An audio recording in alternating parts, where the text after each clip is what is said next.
পবিত্র কোরআনে বলা হয়েছে, নিশ্চয়ই শয়তান তোমাদের প্রকাশ্য শত্রু, অতএব তোমরা তাকে শত্রু মনে করো। সূরা ফাতির আয়াত 6। শয়তান কিয়ামত পর্যন্ত মানুষের প্রধান শত্রু। তার লক্ষ্য একটাই, মানুষকে আল্লাহর পথ থেকে সরিয়ে জাহান্নামে নিয়ে যাওয়া। কিন্তু সে কখনো সরাসরি বলে না, আসো জাহান্নামের দিকে। বরং ধীরে ধীরে, খুব চতুরভাবে ধোঁকা দিয়ে সে আমাদের ঈমান নষ্ট করে ফেলে। আজ আমরা জানব শয়তান মানুষকে ধোঁকা দেয় 7টি প্রধান উপায়ে এবং কিভাবে আমরা তার ফাঁদ থেকে বাঁচতে পারি। 1. গুনাহকে সুন্দর ও আকর্ষণীয় করে উপস্থাপন। শয়তান প্রথমে আমাদের গুনাহের প্রতি আকৃষ্ট করে। সে হারামকে আধুনিকতা, মজা বা স্বাভাবিক বানিয়ে তোলে।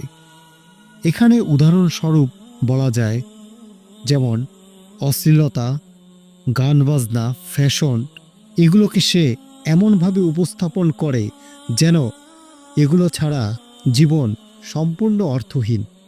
কোরআনে বলা হয়েছে, শয়তান তাদের কাজকে তাদের দৃষ্টিতে সুশোভিত করে তোলে। সূরা আনআম আয়াত 43। 2. তওবা দেরিতে করতে বলা। শয়তান আমাদের কানে ফিসফিস করে বলে, তুমি তো এখন তরুণ, পরে বুড়ো হলে তওবা করো, এখন একটু আনন্দ করো। কিন্তু আমরা জানি না আমাদের মৃত্যু কখন আসবে। রাসূলুল্লাহ সাল্লাল্লাহু আলাইহি ওয়াসাল্লাম বলেছেন, বুদ্ধিমান সেই ব্যক্তি যে নিজেকে নিয়ন্ত্রণ করে এবং মৃত্যুর পরের জন্য প্রস্তুতি নেয়। 3. গুনাহকে ছোট মনে করানো। এটা তো শুধু একটা ছোট ভুল, আল্লাহ তো মাফ করে দেবেন।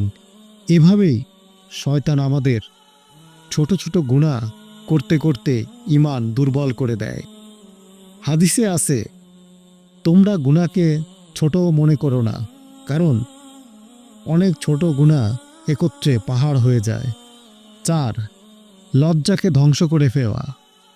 শয়তান চায় আমরা লজ্জা হারিয়ে ফেলি, কেননা লজ্জা চলে গেলে ঈমানও চলে যায়। আজকাল অনেক নারী পুরুষ টিকটক, সোশ্যাল মিডিয়ায় নিজেদের এমনভাবে তুলে ধরছে যা লজ্জার সম্পূর্ণ বিপরীত। রাসূলুল্লাহ সাল্লাল্লাহু আলাইহি ওয়াসাল্লাম বলেন, লজ্জা ঈমানের একটি অঙ্গ। 5. আত্মঅহংকার ঢুকিয়ে দেওয়া। তুমি যদি ভালো আমল করো, সে তখনও পেছনে পড়ে থাকে না, বরং বলে, তুই তো নামাজ পড়িস, তুই তো হজ করেছিস, তুই সবার চেয়ে ভালো। এটাই আত্মঅহংকার, যা শয়তানকেও ধ্বংস করেছিল। ইবলিস বলেছিল, আমি আদম থেকে উত্তম, আমাকে আগুন দিয়ে তৈরি করা হয়েছে, আর তাকে তো মাটি দিয়ে। সূরা আরাফ আয়াত 12। 6. গুনাহে অভ্যস্ত করে ফেলা। প্রথমবার গুনাহ করলে হৃদয়ে একটা ব্যথা লাগে, দ্বিতীয়বার সেই ব্যথা কমে, তৃতীয়বার আর কোনো অনুভূতি থাকে না। শয়তান জানে একবার না একবার তুমি অভ্যস্ত হয়ে যাবে, তখন তুমি গুনাহ করেও অনুতপ্ত হও না।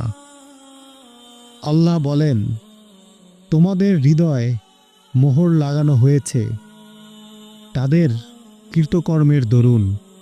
7. আল্লাহর রহমত থেকে হতাশ করা। শয়তান তার সবচেয়ে বড় চূড়ান্ত ধোঁকাটি দেয় তখন যখন সে বলে, তোর গুনাহ অনেক বেশি, তোর কোনো ক্ষমা নেই। এটা একেবারেই ভুল। আল্লাহর রহমত সীমাহীন। আল্লাহ বলেন, হে আমার বান্দারা, যারা নিজেদের ওপর সীমা লঙ্ঘন করেছ, তোমরা আল্লাহর রহমত থেকে নিরাশ হও না। সূরা জুমার আয়াত 53। এখন আসা যাক কিভাবে আমরা শয়তানের ধোঁকা থেকে বাঁচব। 1. নিয়মিত কুরআন পড়া ও বোঝা। 2 5 ওয়াক্ত নামাজে দৃঢ় থাকা।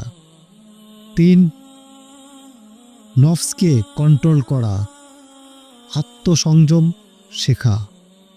4 সৎ বন্ধুদের সাথে থাকা। 5 গুনাহ করলে সাথে সাথে তওবা করা। 5 দোয়া করা, আল্লাহ আমাকে শয়তানের ফাঁদ থেকে বাঁচাও। শয়তান কখনো ক্লান্ত হয় না, কিন্তু একজন মুমিনও যদি সচেতন থাকে সে কখনো শয়তানের শিকার হয় না। আসুন আমরা শয়তানের প্রতিটি ধোঁকা চিনে নেই এবং ঈমানকে শক্ত করে আগলে রাখি।